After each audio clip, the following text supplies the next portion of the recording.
Let's talk some Big Blue, shall we? We go to the guest line and bring in Bobby Skinner, Giants Nation podcast, the president of GNS Media Corps, and he was on NBC Sports Night with Bruce Beck's, a little New York City TV pub for Bobby Skinner the other day. He joins us now on BetMGM tonight. Brad Evans, Pat Boyle. Bobby, good to see you again, brother. What's going on, man? What's going on? Thanks for having me. Yeah, absolutely, dude. Let's get right into it here. We are a couple of days away from the preseason finale for the G-Men, but what are your overall thoughts on how preseason has gone so far, and how does it affect, if at all, what you're expecting from Big Blue here in 2026? It hasn't affected too much because they haven't played. They've had their final preseason game. I'm expecting the starters to play a little bit, but you really only saw 2 drives from the starters, and even within that, their best 8 players or whatever, the Andrew Thomas, Brian Burns, Javon Holmes, they sat those guys. So I would expect to see those guys play a little bit. I don't think they want to go the entire preseason without some of those guys playing. So it hasn't. I will say where it's changed the most is probably the secondary, where it's like, I don't know who's going to play, if any of those guys are good. Deontay Banks has actually had a good training camp, but it's hard for me to buy back into that after 3 years of bad football. Not even just bad football, but awful football the last 2 years. Paulson Adebo, their big money free agent from last year, he's lost his spot, but now he's starting to gain some traction back. And then you have the rookie Colton Hood. So that group. I don't know what to expect out of it, besides the fact that no one would see the depth chart unfolding the way it did. Yeah. All right. So can I get an official prediction from you, Bobby, on the Giants' record this season? What are you expecting from Big Blue? It's hard for me to predict wins with the run defense being such a question. I mean, the defensive tackle group is a mess. That secondary I just mentioned, I don't have any faith in it. But I do think the offense is going to be pretty good and has a good floor with the offensive line. Play what it is, Jackson Dart's ability to play make, and the fact that they actually brought in wide receiver depth, and we'll get back Malik Nabers. I just don't have them winning a ton of games. I have them at 7-10. I almost feel like that's like optimistic, when they won 4 games last year. I think what John Harbaugh brings isn't like that immediate coordinator boost, but more so of like building a foundation for the Giants. But I just worry that secondary and run game on the defensive side is just going to hamper them. And then they're just like, they're a couple injuries away from, other areas being a mess. But I think the offense is going to be pretty good, but I think the defense is going to stop them from actually winning games. That's right, Pat. Baby steps, my friend. Baby steps with your screw G-man. baby Bobby, steps. I'm ready for 10 wins. I know.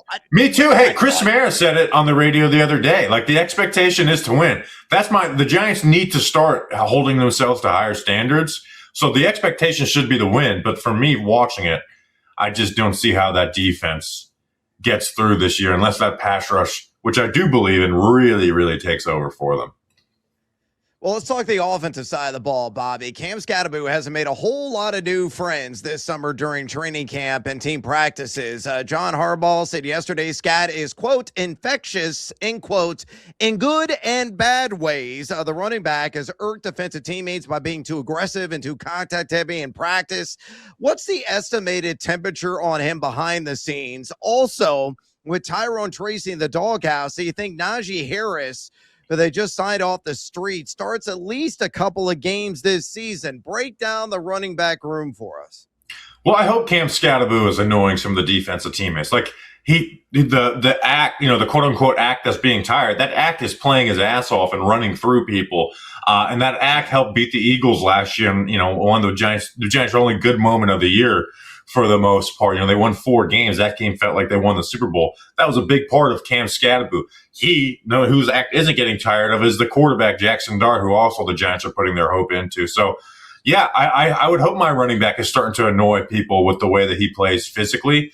And I side with him over defenders who are getting annoyed. But it's also the end of training camp. You've been hitting each other for 6 straight weeks. When he woos every time he comes on the field, I'm sure some people roll their eyes on it, but I don't think it's something to buy into. Can't get penalties, and that's what Harbaugh was referencing, was the infectious thing, was like he got a penalty for talking trash. Tracy, I don't know where things stand with him. He's the only guy who's got some speed in that room, and you don't want to go into this year with no speed, but he blows a block that John Harbaugh was not happy about and got Jackson Dart smacked. He fumbled a ball untouched in the second preseason. And it's just been a disastrous moment for him. I think moving on from him would be short-sighted. But Najee Harris is going to play. Like I don't think they brought in Najee Harris just to see what he is. I think they actually brought him in here to play. He's the only guy with size in that room. So I do believe Najee Harris is going to play. Scadaboo's their running back one, though, and I don't see them moving off of that this year, at least. Yeah, no doubt about it. It's just all a matter of him hopefully not trying to run through brick walls, literal brick walls with his head first, that being Cam Scadaboo. Bobby, let's get some positive vibes here also on the offensive side of things. Malik Nabers shed his non-contact jersey earlier this week. Throughout the month, videos of the surgically repaired wide receiver have reflected nothing but positivity. Do you feel he's going to be at or near 100% and active for the opener against the rival Dallas Cowboys? And what kind of year are you anticipating for Nabers? I'll just set it up this way. Over or under 999 and a half receiving yards. By the way, it's minus 110 right now at BetMGM. What would you say? Well, that was the exact over-under we did on our show, and I went over. Like, he doesn't need to be at 100% to hit that number. I mean, he hit 1,200 yards while missing time as a rookie. And with, extremely unstable quarterback play. He is that number one option in the offense. He is that easy button. Even if he's not his same self, he's going to get those targets and be that number one guy. So he will be ready for week one, unless there's some major setback. They've been ramping towards that this entire training camp, and he's looked good. Like, forget, like his participation in practice. He hasn't missed practices. I think he missed one practice the first week. Like, they've had him involved in every single day, which is more than he was last year. Malik Nabers will be the number one wide receiver, which we didn't see that at all with Jackson Dart last year. I mean, we saw literally one quarter of him with Malik Nabers against the Chargers before he left with injury. So he will be that number one wide receiver. And what I think is good for the Giants is it kind of puts everyone else down a pecking order in the target share. Isaiah Likely. Isaiah Likely has been the clear number one option for the Giants. If you're looking for anyone but Nabers to draft in your fantasy leagues, draft Isaiah Likely. He's been done. But with Malik Nabers back, now he gives him a number two option instead of being, a number one, which is a better role for him. And then your younger guys like Malachi Fields or, your vets like Slayton and Mooney. Now there's not a pressure on those guys to get a ton of targets, but just to make the most of the targets that they do get. So Malik Nabers being back is great because he's a great player, but also allows Isaiah Likely to fit into a nice number two role. Talking to Bobby Skinner here on BetMGM tonight, Westwood One Sports. He's Brett Evans, I'm Pat Boyle, and Bobby is the founder of the Giants Nation podcast. Make sure you check it out wherever you get your podcasts. Bobby, is there a chance Odell Beckham Jr. makes this team? And even better, is there a chance Odell Beckham Jr. makes this team and Tyrone Tracy doesn't? To go back to the conversation we were having about Najee Harris, like, is that a remote possibility? I mean, it might be remote, and you always look for surprises. And I could see Harbaugh sending a message of like, "Hey, you've had a disastrous preseason. We're moving on." I don't see that happening. Odell, I would have told you 2 days ago, he's not making the roster. The numbers don't work for him. Nobody's gotten injured. Calvin Austin, their starting slot wide receivers, tore his ACL earlier in the week. I think that opens up the spot for Odell to be on the roster, which has been the conversation of all of training camp. I think the bigger conversation is, will he play for the Giants? Because I don't see him being happy sitting on the bench. He's had a decent preseason, but I do think he makes the roster now that Calvin Austin doesn't get it. It's just, how it goes, guys. Like, people aren't going to be happy with Odell just being on the team. Like, anytime a receiver has any type of bad play, there's going to be calls from everybody to put Odell in the game. Yeah, no question about it. Bobby already touched on this. I was digging a little bit deeper on Isaiah Likely because you brought up the magical word, and that being fantasy, which is the name of thy game. Discounted-minded, fantasy managers are over the moon about Isaiah Likely's prospects, including yours truly. I've compared him to a plus-size version of Wan'Dale Robinson in this offense, a guy that's capable of maybe catching 70 or more balls. Am I way off on that description of Isaiah Likely? What kind of line do you see him posting this season, assuming 17 games? And I think you've already hinted this. Is he truly on the brink of a breakout? Yeah, I mean, like I said, he was the clear number one of training camp without Malik Nabers out there, right? And even in the preseason game, Dart completed 3 passes. 2 of them were Isaiah Likely. So he's going to get a lot of opportunity. I mean, he's their biggest free agent. Like, they didn't bring him in here for anything. But even I just referenced Calvin Austin. Like, we talk about who will replace him. I think it's just going to be more Isaiah Likely, right? We know he's going to play the slot a lot as like that big slot. So Calvin Austin, like Isaiah Likely was going to play a ton and get a bunch of targets anyways. I think that even increased over the last week with the Calvin Austin injury.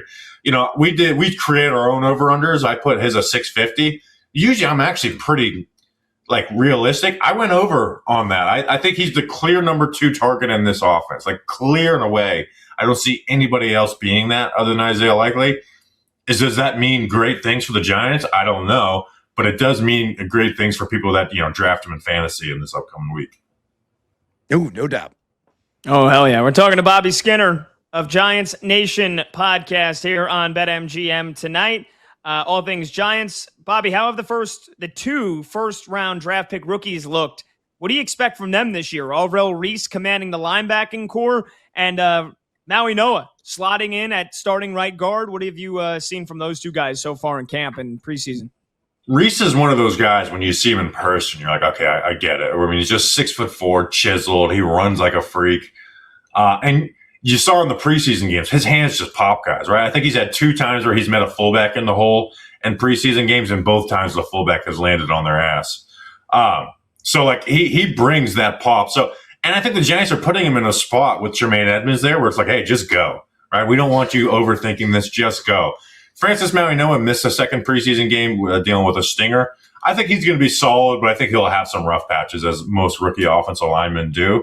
But I think in the run game is where he's going to be that real improvement for the Giants. But Arvell Reese, who I was more skeptical of more skeptical than him than most people with the draft, but he's looked the part, and he's just a freak out there. And the way he puts hands on guys is just like, all right, this is natural for him. And the Giants are going to let him just run and go. And that's where I think you get the best version of him. Yeah, well, I mean, I was losing my mind on draft night when they had 2 opportunities to draft Caleb Downs and didn't do it. So I'm hoping that, again, he doesn't make a big play on opening night and for years to come when the Giants play the Cowboys. But either way, Bobby, one last thing here. What's the biggest thing you're hoping John Harbaugh brings to the team this year? You know, for all the experience he has, the Ravens smoked more double-digit second-half leads than anybody else over the last 5 years. So, and that also happened to be a massive issue for the Giants last year. So obviously you hope they can protect leads, but what is the other biggest thing you're hoping Harbaugh brings to this roster? I talked about it before, a standard, you know, where the Giants have looked to make excuses over and over again of why this thing is bad, but it's really because of this, or let's fix this one thing. Where I think Harbaugh has come in and can give a sober look at how the Giants operate. And that goes from top down, not just, you know, the 53 guys on the roster, but the people in the front office, is having a standard and not, you know, explaining away 4-win seasons and 3-win seasons. So I think building out a standard, you know, guys have been practicing. They practice harder than ever, but Giants players have missed less practice this year because they understand if I miss practice, I might lose playing time. So I think it's that. Like I said, from top to bottom, the Giants, one of their biggest issues is lack of standards. And number 2 is not being able to self-scout themselves. And I think John Harbaugh brings that. I don't think you make it for 18 years, have 2 losing seasons, they're in the playoffs over half those times, win a Super Bowl without having a standard and being able to look at yourself honestly. Awesome. Bobby, great stuff as always, brother. And you deserve all the credit in the world, man, because you basically had to start fresh with a new podcast, and you've built it into something really special. And everybody, thousands, hundreds of thousands are starting to take notice, and keep crushing it, dude. We can't wait to have you on soon to talk more Giants football. Build it right. Appreciate you. See you, Bobby. There you go. Bobby Skinner. Make sure you check out his podcast, Giants Nation, wherever you get your podcasts. Follow him on Twitter as well, @BobbySkinner_.